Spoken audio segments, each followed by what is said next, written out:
Polisi tangkap SPG yang buang bayi hasil hubungan di luar nikah.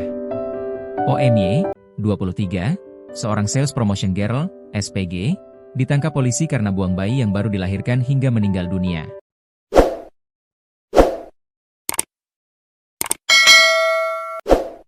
Jasad bayi tersebut ditemukan toilet stasiun Citayam, Depok pada Senin, 1 Desember 2025, lalu.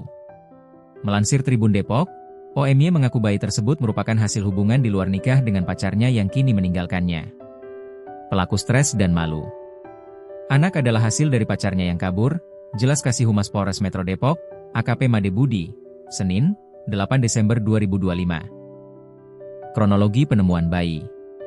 Tragedi ini berawal pada Senin, 1 Desember 2025, sore, saat petugas stasiun mencurigai sebuah tas hijau yang tergantung di toilet. Isinya adalah jasad bayi yang mengenaskan. Lebih memilukan lagi, OMY mengaku melahirkan bayinya seorang diri di toilet stasiun tersebut. Ia mempelajari proses persalinan hanya dari konten di media sosial. Setelah melahirkan, dalam kepanikan dan tekanan, ia melakukan tindakan ekstrim.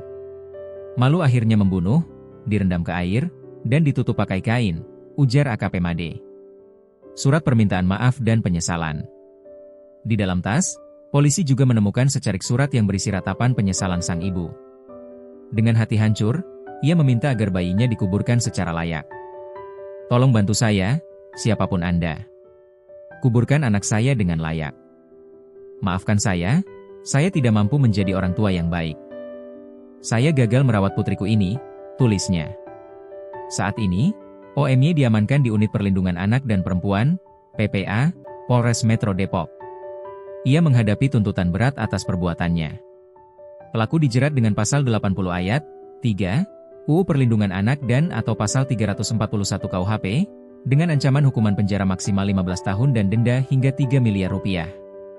Kasus ini menjadi catatan kelam sekaligus peringatan tentang betapa rentannya kondisi mental dan dukungan sosial bagi perempuan dalam situasi krisis.